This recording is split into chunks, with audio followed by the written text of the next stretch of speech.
The emerald planet book সামারির ভূমিকা। ভাবুন তো, যদি গাছপালাই পৃথিবীর সবচেয়ে বড় বিপর্যয় আর তার থেকে পুনরুদ্ধারের ঘটনাগুলো গোপনে নিয়ন্ত্রণ করে থাকে। এই ছোট্ট সামারিতে আপনারা দেখবেন কি করে 400 মিলিয়ন বছর আগে থেকে আজ পর্যন্ত গাছপালা পৃথিবীতে বড় বড় পরিবর্তন এনেছে। আপনারা জানতে পারবেন কেন প্রায় 375 মিলিয়ন বছর আগে হঠাৎ করে গাছের পাতাগুলো বিশাল বড় হয়ে গিয়েছিল। কিভাবে সেই ঘটনা থেকে বিশাল আকারের পোকামাকড় জন্মানোর পরিস্থিতি তৈরি হয়েছিল, আর এমনকি ওজোন লেয়ারে একটা বড় গর্ত কিভাবে তৈরি হয়ে থাকতে পারে। আমরা ম্যাস এক্সটিংশন, প্রাচীন ক্লাইমেট আর গাছপালার কিছু কি ইনোভেশনের ছোট ছোট ঝলক দেখব এবং সেগুলোকে একদম সহজ স্টেপে ব্যাখ্যা করব। ভিডিও শেষে আপনারা বুঝতে পারবেন কিভাবে গাছপালা, জীবজন্তু আর ক্লাইমেটের মধ্যেকার যোগসূত্র আমাদেরকে আজকের গ্লোবাল ওয়ার্মিং নিয়ে অনেক কিছু শেখাতে পারে। আর এখন আমাদের কিভাবে আরও স্মার্টলি কাজ করা উচিত, আমার সাথে থাকুন। আর এই ভিডিওর পর আপনি কোনো গাছের পাতাকে আর আগের চোখে দেখবেন না। Welcome to nature and environment Bengali book summary episode 7। এই এপিসোডে আমরা যে বইয়ের বিষয়বস্তু নিয়ে আলোচনা করব সেটি 2007 সালে প্রকাশিত হয়েছে। বইটির নাম হলো the emerald planet, how plants changed earth's history. বইটি লিখেছেন David Beerling. The emerald planet book summary chapter 1। একবার পাতা ছাড়া একটা পৃথিবীর কথা ভাবুন। শুধু খালি সবুজ কাণ্ড সোজা হয়ে দাঁড়িয়ে আছে, লোত পোহাচ্ছে। প্রায় 40 মিলিয়ন বছর ধরে পৃথিবীটা ঠিক এমনই ছিল। প্রথম দিকের গাছগুলোর কোনো পাতাই ছিল না, আর তারা এভাবেই টিকে থাকতে পেরেছিল। কিন্তু তারপর এমন কিছু ঘটল যা এই গ্রহের প্রাণের ভবিষ্যৎকে চিরদিনের জন্য বদলে দিল। এর রহস্যটা লুকিয়ে আছে কার্বন ডাইঅক্সাইডের মধ্যে। গাছপালা তাদের গায়ের ওপর থাকা ছোট ছোট ছিদ্র দিয়ে এটাকে শ্বাস হিসেবে নেয়, যাকে স্টোমাটা বলে। যখন CO2 প্রচুর পরিমাণে থাকে তখন তাদের এই ছিদ্রগুলোর মধ্যে মাত্র কয়েকটার দরকার হয়, কিন্তু যখন CO2 কমে যায় তখন তাদের আরও অনেক বেশি ছিদ্রের প্রয়োজন হয়। আর এখানেই ব্যাপারটা মজার হয়ে ওঠে।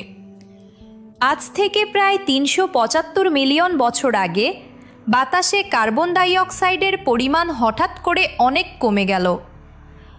বেঁচে থাকার জন্য যথেষ্ট CO2 ধরতে গাছপালার হঠাৎ করেই আরও বড় সারফেসের দরকার হলো, আর তার ফলেই পাতার জন্ম হলো। ছোট দুর্বল পাতা নয়, বরং বড় আর শক্তিশালী পাতা, যেগুলো স্টোমাটাতে ভরা ছিল। এটা শুধু টিকে থাকার একটা কৌশল ছিল না, এটাই ছিল সেই চাবিকাঠি যা পুরো পৃথিবীতে একটা চেইন রিঅ্যাকশন শুরু করে দিয়েছিল। পাতার সাহায্যে গাছপালা আরও ভালোভাবে ফটোসিনথেসিস করতে পারত। তারা আরও শক্তিশালী হলো, আরও বেশি ছড়িয়ে পড়ল, আর পুরো গ্রহটাকে সবুজে ভরিয়ে দিল। বেশি গাছ মানেই হলো বেশি খাবার, বেশি অক্সিজেন, আর প্রাণের জন্য আরও বেশি সুযোগ।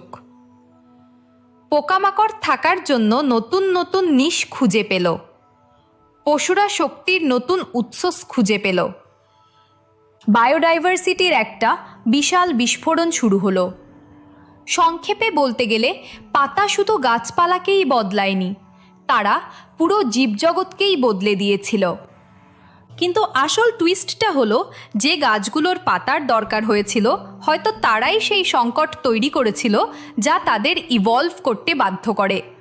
গাছের শিকড় আর ফাঙ্গি একজোট হয়ে অ্যাটমসফিয়ার থেকে কার্বন ডাইঅক্সাইড টেনে নিয়ে মাটির নিচে আটকে ফেলতে লাগলো। এটা দীর্ঘমেয়াদী কার্বন সাইকেলকে ব্যাহত করে, যার ফলে CO2 লেভেল আরও কমে যায়। CO2 যত কমতে থাকলো, পাতা তত বড় হতে লাগলো। একটা ফিডব্যাক লুপ শুরু হয়ে গেল, আর পাতাওয়ালা গাছগুলো পুরো পৃথিবীতে ছড়িয়ে পড়ল। একবার ভেবে দেখুন, অ্যাটমসফিয়ারের একটা ছোট পরিবর্তন গাছপালাকে পাতা আবিষ্কার করতে বাধ্য করেছিল, আর সেই পাতার জন্যই জন্ম হয়েছিল হাওয়ায় উড়ে বেড়ানো পোকামাকড়, মাটিতে হেঁটে বেড়ানো জীবজন্তু, আর শেষে আমাদের। পৃথিবীর বুকে প্রাণের পুরো গল্পটাই হয়তো এই একটা সবুজ আবিষ্কারের ওপর নির্ভর করে গড়ে উঠেছে, আর সেটা হলো পাতা। The emerald planet, book summary, chapter 2। যদি আপনাদের বলি যে একসময় ফড়িংদের ডানা আপনার কম্পিউটারের স্ক্রিনের থেকেও চওড়া ছিল, অথবা কেন্নগুলো লম্বায় 1 মিটারেরও বেশি হতো, এটা কোনো ফ্যান্টাসি গল্পের দৃশ্যের মতো শোনাতে পারে, কিন্তু প্রায় 300 মিলিয়ন বছর আগে পৃথিবীতে এটাই সত্যি ছিল। এই সময়টা কার্বনিফেরাস পিরিয়ড নামে পরিচিত ছিল, আর এই বিশাল বিশাল প্রাণীদের আবির্ভাবের পেছনের রহস্যটা বাতাসেই লুকিয়েছিল। গল্পটা শুরু হয় গাছপালা পাতা তৈরি করার প্রায় 100 মিলিয়ন বছর পর। অ্যাটমসফিয়ারে আরও একটা বড় পরিবর্তন ঘটে, আর সেটা সব কিছু বদলে দেয়। অক্সিজেনের লেভেল হঠাৎ করে বেড়ে যায়। হঠাৎ করেই বাতাসে আগের চেয়ে অনেক বেশি অক্সিজেন চলে আসে। এই একটা পরিবর্তনই গাছপালা, পোকামাকড় আর প্রথম দিকের পশুদের আজকের দিনের চেয়ে অনেক বড় হওয়ার সুযোগ করে দিয়েছিল।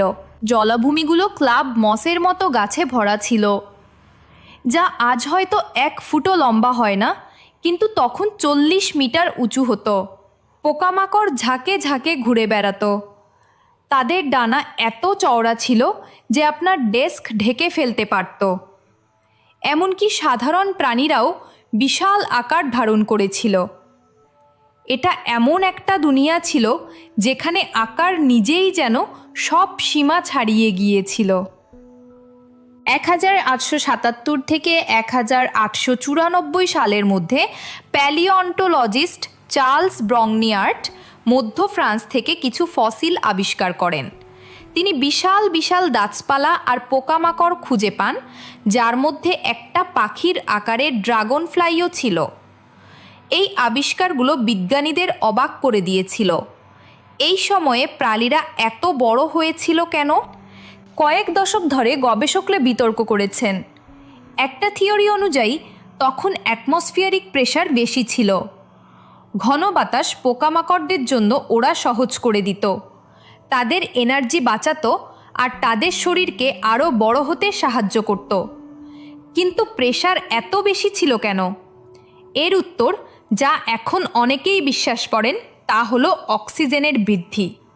প্রাচীন পাথর পরীক্ষা করে বিজ্ঞানীরা আবিষ্কার করেছেন যে অক্সিজেনের লেভেল একসময় প্রায় 35% পৌঁছে গিয়েছিল। ব্যাপারটা বোঝানোর জন্য বলি, আজ আমাদের অ্যাটমসফিয়ারে মাত্র 21% অক্সিজেন আছে। পরে অক্সিজেনের লেভেল 15% পর্যন্ত নেমে যায়, আর সেই পতনের সাথেই বিশাল প্রাণীরা অদৃশ্য হয়ে যায়। কার্বনিফেরাস পিরিয়ড শেষ হওয়ার সাথে সাথে তাদের রাজত্বও শেষ হয়ে যায়। কিন্তু প্রথমত এই অক্সিজেন স্পাইকের কারণ কী ছিল? উত্তরটা আবার সেই গাছপালার কাছেই ফিরে আসে। ফটোসিনথেসিসের মাধ্যমে গাছপালা অক্সিজেন ছাড়ে। সাধারণত যখন কোনো জীব মারা যায় আর পচে যায়, তখন সেই অক্সিজেনের অনেকটাই ব্যবহার হয়ে যায়। কিন্তু মিলিয়ন মিলিয়ন বছর ধরে এর কিছুটা অংশ আটকে গিয়েছিল, যার কখনো ফিরে আসেনি। ব্যালেন্সটা বদলে গেল, অক্সিজেন জমতে শুরু করলো, আর বেশি অক্সিজেনের সাথেই জন্ম নিল আরও বড় আকারের প্রাণ। তবে শুধু অক্সিজেন একাই কাজ করেনি। পৃথিবীতে জীবনকে আকার দেওয়ার পেছনে আরও অনেক ফ্যাক্টর ছিল। কিন্তু ওই অতিরিক্ত অক্সিজেন ছাড়া সেই বিশাল ড্র্যাগনফ্লাই, উঁচু উঁচু ক্লাবমস আর দৈত্যাকার কেন্নগুলোর হয়তো কোনোদিন অস্তিত্বই থাকতো না। এটা এমন একটা সময় ছিল যখন বাতাস নিজেই জীবনকে আরও বড় স্বপ্ন দেখার সুযোগ দিয়েছিল। আর আরও বড় হওয়ারও।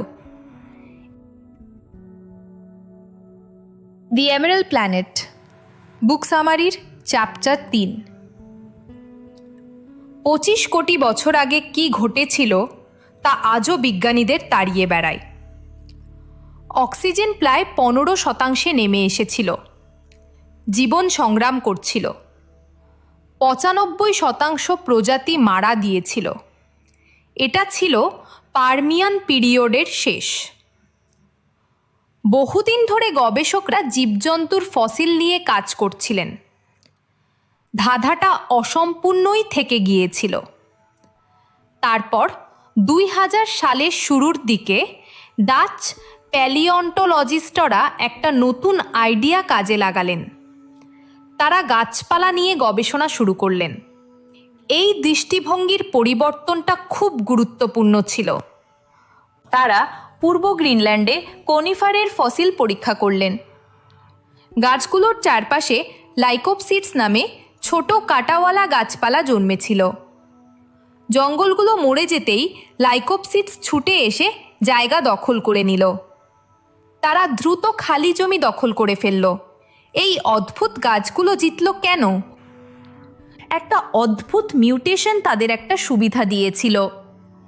অনেক লাইকোপসিডস স্টেরাইল হয়ে গিয়েছিল। তারা সাধারণ গাছের মতো অঙ্কুরিত হতে পারত না। কিন্তু তারা অন্য একটা পথ খুঁজে বের করলো। তারা সেক্স ছাড়াই রিপ্রোডিউস করতে লাগলো। অ্যাসেক্সুয়াল রিপ্রোডাকশন তাদের একাই ছড়িয়ে পড়তে সাহায্য করেছিল। কোনো সঙ্গীর প্রয়োজন ছিল না। যখন অন্য গাছপালা মারা যাচ্ছিল তখন এটা একটা বিশাল সুবিধা ছিল। ডাচ টিম একই সময়ের অন্যান্য ফসিলেও একই রকম মিউটেশন খুঁজে পেয়েছে। গল্পটা আরও পরিষ্কার হয়ে গেল। যখন অনেক প্রজাতি নিশ্চিহ্ন হয়ে যাচ্ছিল তখন অন্যেরা দ্রুত বদলে যাচ্ছিল। প্রাণীর কিছু কিছু পকেটে দ্রুত জেনেটিক শিফট ঘটছিল। এতগুলো মিউটেশনের কারণ কি ছিল? একটা জোরালো সূত্র ওজোন লেয়ারের দিকে ইঙ্গিত করে। আগ্নেয়গিরি থেকে প্রচুর অগ্ন্যুৎপাত হচ্ছিল। প্রায় 5.5 লক্ষ বছর ধরে পৃথিবী বিশাল বিশাল অগ্ন্যুৎপাত দেখেছিল। এই বিস্ফোরণগুলো সাইবেরিয়ার কয়লা আর লবণকে গরম করে দিয়েছিল। এরপর কেমিক্যাল রিঅ্যাকশন শুরু হয়। এর ফলে অর্গানো হ্যালোজেন তৈরি হয়। এই কেমিক্যালগুলো স্ট্র্যাটোস্ফেরিক ওজোন লেয়ারকে ধ্বংস করে দিতে পারে।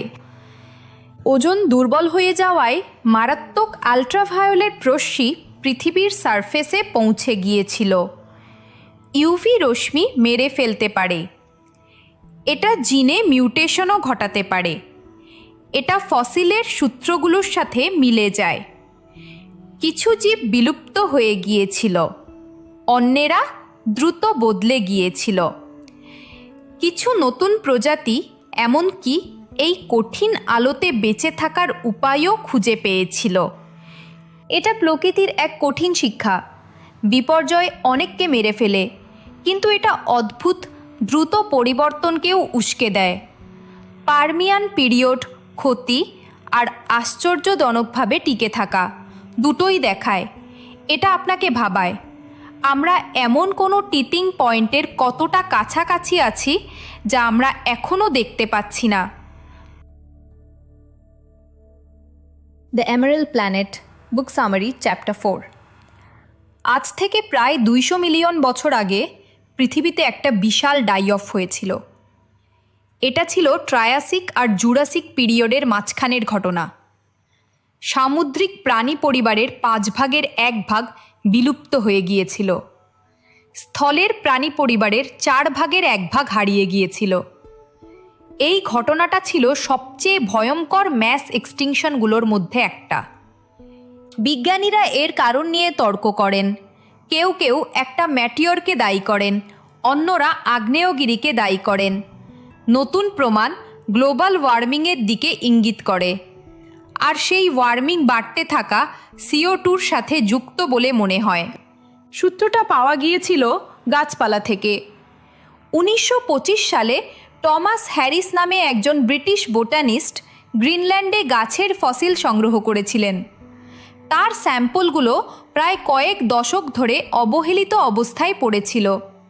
70 বছর পর বিজ্ঞানীরা ওগুলো আবার খতিয়ে দেখেন। তারা পাতার ওপর স্টোমাটার সংখ্যা অনেক কম দেখতে পান। স্টোমাটা হলো পাতার ওপর থাকা ছোট ছোট ছিদ্র। যখন CO2 বেশি থাকে তখন গাছপালা কম স্টোমাটা তৈরি করে। এটা থেকে বোঝা যায় যে CO2-র লেভেল খুব দ্রুত বেড়ে গিয়েছিল। মাত্র কয়েক লক্ষ বছরের মধ্যেই CO2-র পরিমাণ হয়তো 3 গুণ হয়ে গিয়েছিল।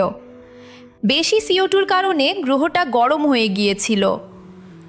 বড় পাতার গাছগুলো নিজেদেরকে ভালোভাবে ঠান্ডা করতে পারছিল না। তাদের স্টোমাটা কম ছিল, তাই তারা ওভারহিট হয়ে যাচ্ছিল। অনেক বড় পাতার গাছ বিলুপ্ত হয়ে গিয়েছিল। ছোট পাতার গাছপালা টিকে ছিল আর ছড়িয়ে পড়েছিল। কিন্তু কী কারণে CO2 এত বেড়েছিল? একটা ধারণা অনুযায়ী এর সাথে আগ্নেয়গিরি জড়িত। বিশাল অগ্ন্যুৎপাত গরম ছাই আর গ্যাস বাতাসে ছড়িয়ে দিয়েছিল। সেগুলো সমুদ্রের তলার সেডিমেন্টকেও গরম করে দিয়েছিল। এই সেডিমেন্টগুলোতে বরফের মতো জমাট বেঁধে মিথেন আটকে ছিল। গরম হতেই মিথেন বেরিয়ে এসেছিল। সেই মিথেন তখন বাতাসে CO2-তে পরিণত হয়েছিল। এর ফলে গ্রিনহাউস এফেক্ট আরও খারাপ হয়ে গিয়েছিল। সমুদ্রগুলোও বদলে গিয়েছিল। সেগুলো গরম হয়ে গিয়েছিল আর আরও বেশি অ্যাসিডিক হয়ে গিয়েছিল। গরম জল কম অক্সিজেন বহন করে। অনেক সামুদ্রিক প্রাণী দমবন্ধ হয়ে মারা গিয়েছিল। কোরাল রিফগুলো আর অনেক সামুদ্রিক প্রাণী মারা গিয়েছিল। যখন অনেক প্রজাতি বিলুপ্ত হয়ে গেল, তখন নতুন সুযোগ তৈরি হলো। কিছু গ্রুপ মানিয়ে নিতে না পেরে মারা গেল, অন্যরা মানিয়ে নিল আর খালি জায়গাগুলোয় চলে এলো। ডাইনোসররা ছিল তাদের মধ্যে যারা খুব উন্নতি করেছিল। তারা বিলুপ্ত হয়ে যাওয়া প্রাণীদের ছেড়ে যাওয়া নিশগুলো পূরণ করেছিল। এই পরিবর্তনটা জুরাসিক পিরিয়ডে তাদের উত্থানের মঞ্চ তৈরি করে দিয়েছিল। তাই বাড়তে থাকা CO2 শুধু গ্রহকে গরমই করেনি, এটা জলে আর স্থলের জীবনকে নতুন করে আকার দিয়েছিল। এটা কিছু দুনিয়া শেষ করতে সাহায্য করেছিল আর নতুন দুনিয়ার শুরু হতে দিয়েছিল। দ্য এমেরাল্ড প্ল্যানেট বুক সামারির চ্যাপ্টার 5। এমন জঙ্গলের কথা ভাবুন যেখানে গরমকাল ছোট আর প্রায়ই দাবানল লাগে। অনেক দিন আগে পোলার রিজিয়নগুলো সবুজ প্রাণে ভরা ছিল। আজ আমরা বেশিরভাগ সময় বরফ আর তুষারের ছবিই ভাবি, কিন্তু ফসিল থেকে জানা যায় যে এক সময় মেরুর কাছে ঘন জঙ্গল ছিল। একটা বড় রহস্য বিজ্ঞানীদের বছরের পর বছর ধরে ভাবিয়েছে। উত্তরের বেশিরভাগ গাছ প্রতি বছর তাদের পাতা ঝরিয়ে দিত কেন? আর অ্যান্টার্কটিকের জঙ্গলগুলো কেন বেশিরভাগ সময় এভারগ্রিন থাকত? কয়েক দশক ধরে লোকেরা ভাবত যে ডেসিডুয়াস গাছগুলোর একটা চালাক কৌশল ছিল। তারা ভাবত যে কঠিন সময়ে গাছগুলো শাটডাউন হয়ে যেত, এতে তাদের এনার্জি বাঁচত। কিন্তু ওই আইডিয়ার মধ্যে কিছু সমস্যা আছে। কম্পিউটার মডেল থেকে দেখা যায় যে পাতা ঝরানো একটা ব্যয়বহুল কাজ। পাতা ঝরাতে অনেক এনার্জি খরচ হয়, পাতা ধরে রাখার চেয়ে প্রায় 20 গুণ বেশি। তাছাড়া এভারগ্রিন গাছগুলোও পাতা ঝরায়, তারা শুধু এই কাজটা ধীরে ধীরে করে। তাই ঘুমিয়ে এনার্জি বাঁচানোর সহজ আইডিয়াটা এখানে খাপ খায় না। আসল উত্তরটা বেশ অন্যরকম। ডেসিডুয়াস গাছগুলো খুব দ্রুত বাড়ত। তারা ছোট গরমকালকে ভালোভাবে কাজে লাগাতো। তারা সূর্যের আলো থেকে দ্রুত খাবার তৈরি করত। এই দ্রুত বৃদ্ধির ফলে প্রতি বছর তাদের অনেক নতুন চারাগাছ জন্মাতো। তারা দ্রুত বড় হতো আর তারপর অল্প বয়সেই মরে যেত। এই লাইফ সাইকেলটা তাদের পোড়া বা খালি জমিতে দ্রুত ছড়িয়ে পড়তে সাহায্য করত। অন্যদিকে এভারগ্রিন গাছগুলো ধীরে ধীরে বাড়ে। তারা সারা বছর ধরে একটু একটু করে নিজেদের আকার বাড়ায়। যখন আগুন লাগে তখন এভারগ্রিন গাছগুলো আবার ফিরে আসতে স্ট্রাগল করে। ডেসিডুয়াস গাছগুলোর সাথে সাথেই আবার সেই জমিতে ছড়িয়ে পড়তে পারে। বারবার আগুন লাগার ফলে সেই গাছগুলোই সুবিধা পেত যারা দ্রুত বাড়ে, তারা নয় যারা লম্বা সময় ধরে ধীরে ধীরে বাঁচে। ক্লাইমেট চেঞ্জ আবার এই ব্যালেন্সটা বদলে দিচ্ছে। আলাস্কার মতো জায়গাগুলোতে শীতকাল আরও গরম হচ্ছে, বরফ আরও আগে গলে যাচ্ছে, বরফের নিচে থাকা মাটি আর গাছপালা আরও আগে জেগে উঠছে।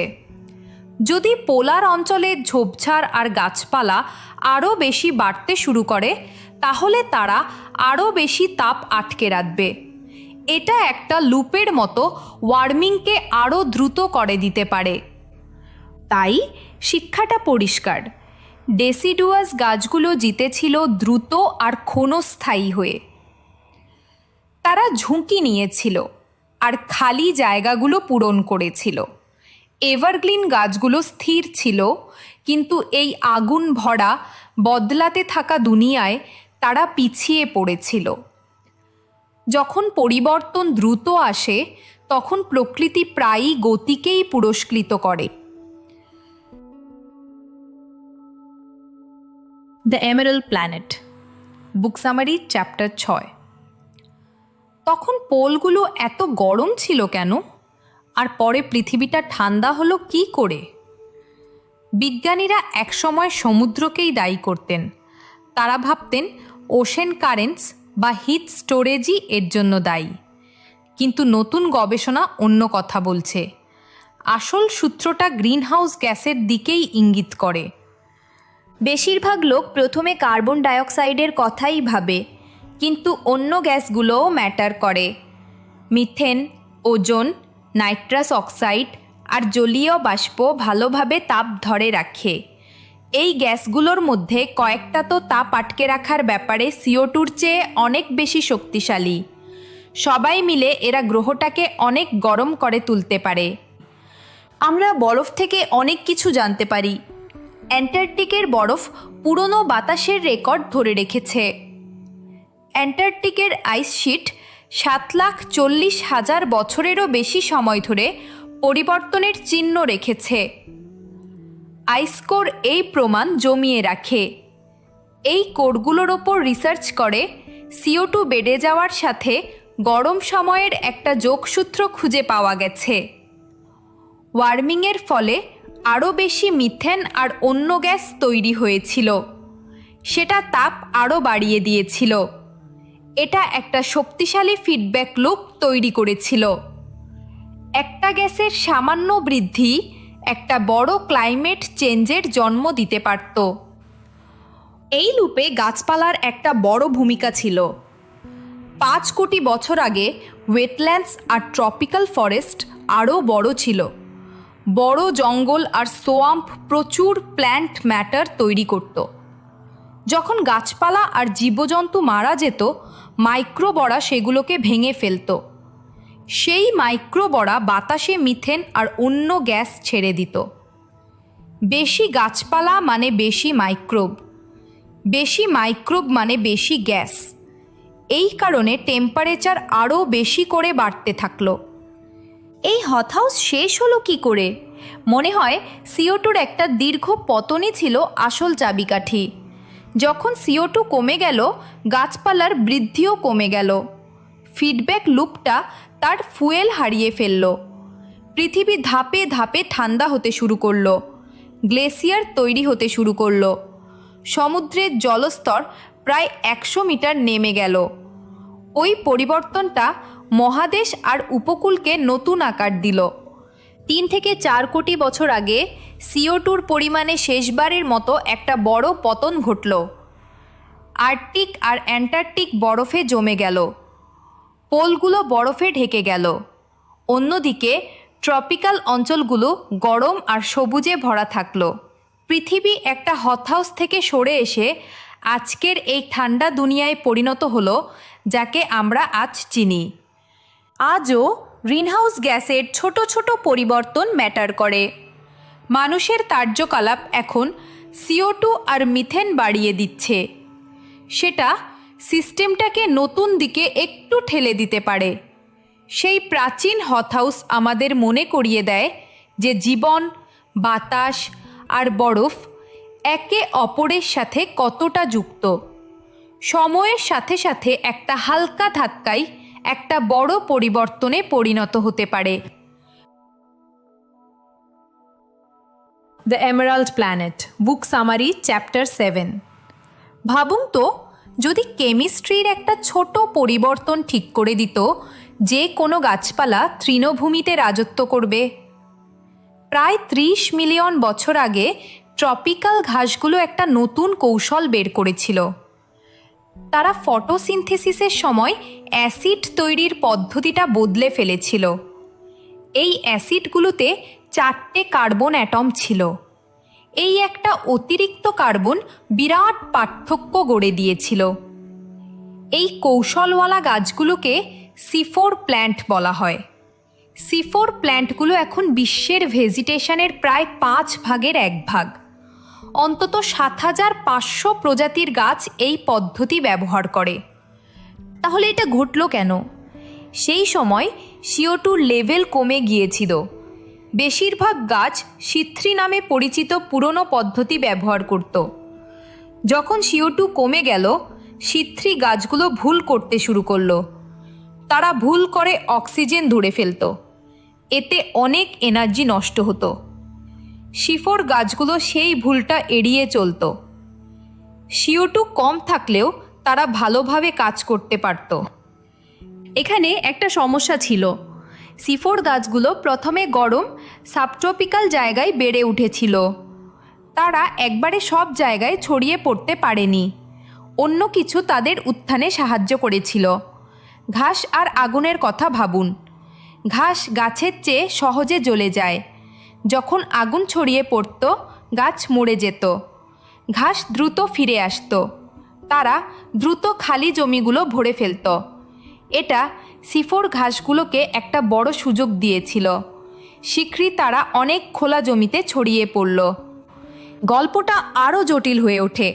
কম CO2, গরম আবহাওয়া, আগুন আর ঘাস সবাই একে অপরকে সাহায্য করেছিল। প্রত্যেকটা অংশ অন্যগুলোকে আরও শক্তিশালী করে তুলেছিল। এর ফলস্বরূপ ইকোসিস্টেম আর ক্লাইমেটে বড় পরিবর্তন এসেছিল। এখন এটা কেন গুরুত্বপূর্ণ? অনেক গুরুত্বপূর্ণ ফসলই C4। আখ আর ভুট্টা C4 প্ল্যান্ট। তারা দ্রুত বাড়ে আর ভালোভাবে জল ব্যবহার করে। অন্যান্য গুরুত্বপূর্ণ ফসলগুলো C3, ভাত, আলু, গম আর সোয়াবিন হলো C3 প্ল্যান্ট। বিজ্ঞানীরা C3 ফসলগুলোকে C4 এর মতো একটা বুস্ট দেওয়ার চেষ্টা করছেন। যদি এটা কাজ করে, তাহলে ফসল আরও দ্রুত বাড়তে পারবে। 2050 সালের মধ্যে তারা আরও বেশি লোককে খাওয়াতে পারবে, যখন হয়তো 9 বিলিয়ন মানুষের খাবারের প্রয়োজন হবে। ভালো ফসল হয়তো কম জমি আর জলও ব্যবহার করবে। তাই প্রকৃতির ছোট একটা কেমিক্যাল টুইকের ফল হয়েছিল বিশাল। একটা পাতা কিভাবে একটা অতিরিক্ত কার্বন সামলাচ্ছে তার পরিবর্তনই ল্যান্ডস্কেপকে নতুন আকার দিয়েছিল। এটা ঘাসকে জিততে সাহায্য করেছিল, আগুনকে আকার দিয়েছিল আর আজকের ফসলের জন্য মঞ্চ তৈরি করেছিল। এটা বুঝতে পারলে আমরা আরও স্মার্টলি খাবার উৎপাদন করতে পারবো আর একটা পরিবর্তনশীল ক্লাইমেটের মুখোমুখি হতে পারবো। দ্য এমেরাল্ড প্ল্যানেট, বুক সামারির উপসংহার। আমার সাথে থাকার জন্য আপনাদের ধন্যবাদ। দ্য এমেরাল্ড প্ল্যানেটের এই সামারিতে আপনারা একটা পরিষ্কার আইডিয়া পেয়েছেন। বাতাসের সামান্য পরিবর্তনও পৃথিবীতে জীবনকে বিশালভাবে বদলে দিতে পারে। আমরা দেখেছি কিভাবে CO2 কমে যাওয়ার ফলে প্রথম পাতার জন্ম হয়েছিল। গাছপালা স্টোমাটা নামক ছোট ছোট ছিদ্রে ভরা বড় বড় চ্যাপ্টা পাতা তৈরি করেছিল, যাতে তারা আরও বেশি CO2 ধরতে পারে। ওই পাতাগুলো গাছপালাকে সূর্যের আলো থেকে আরও বেশি খাবার তৈরি করতে সাহায্য করেছিল। বেশি গাছপালা মানে বেশি অক্সিজেন, বেশি খাবার, আর আরও নানা ধরনের প্রাণী, পোকামাকড় আর প্রথম দিকের প্রাণীরা নতুন ঘর খুঁজে পেয়েছিল। জীবন আরও সমৃদ্ধ হয়ে উঠেছিল। আমরা কার্বনিফেরাস যুগের দৈত্যদের সাথেও পরিচিত হয়েছি, যখন অক্সিজেন অনেক বেশি ছিল। চার্লস ব্রংনিয়ার্টের খুঁজে পাওয়া ফসিলগুলো বিশাল ড্র্যাগনফ্লাই আর লম্বা ক্লাবমস গাছ দেখিয়েছিল। পরে অক্সিজেন কমে গিয়েছিল আর সেই দৈত্যরা হারিয়ে গিয়েছিল। আমরা শিখেছি কিভাবে খারাপ সময়ও জীবনে আঘাত এনেছিল। পার্মিয়ান যুগে অনেক প্রজাতি মারা গিয়েছিল। ফসিল আর লাইকোপসিডসের মতো অদ্ভুত গাছপালা দেখায় কিভাবে কিছু জীব বেঁচে থাকার জন্য দ্রুত বদলে গিয়েছিল। আগ্নেয়গিরি, ওজনের ক্ষতি আর মারাত্মক সূর্যালোক হয়তো অনেক মিউটেশনের কারণ হয়েছিল। গাছপালা আমাদের হঠাৎ করে ওয়ার্মিং বেড়ে যাওয়া সম্পর্কেও জানিয়েছে। টমাস হ্যারিসের পুরনো পাতার স্যাম্পল ইঙ্গিত দেয় যে বড় অগ্ন্যুৎপাতের পর CO2 দ্রুত বেড়ে গিয়েছিল। সেই বৃদ্ধি ডাইনোসরদের জন্য পথ পরিষ্কার করতে সাহায্য করেছিল। আমরা পোলার গাছপালা, 5 কোটি বছর আগের প্রাচীন হাত হাউস আর সিফোর নামক একটা ছোট প্লান্ট ট্রিক দেখেছি, যা ঘাস আর ভুট্টা ও আখের মতো গুরুত্বপূর্ণ ফসলকে সাহায্য করেছিল। পাতার কেমিস্ট্রি আর গ্রিনহাউস গ্যাসের সামান্য পরিবর্তনই ঠিক করে দিয়েছিল গাছপালা কোথায় বাঁচতে পারবে আর আজ আমরা কিভাবে খাবার উৎপাদন করি। যদি পৃথিবীর অতীতের এই ঝলক আপনাদের ভালো লেগে থাকে তাহলে লাইক বাটনে ক্লিক করুন আর আরও সহজ সামারির জন্য সাবস্ক্রাইব করুন। কমেন্টে জানান কোন বিষয়টা আপনাদের সবচেয়ে বেশি অবাক করেছে। দেখার জন্য ধন্যবাদ। এই গ্রহের গল্পটা আরও আশ্চর্যজনক হয়ে উঠছে।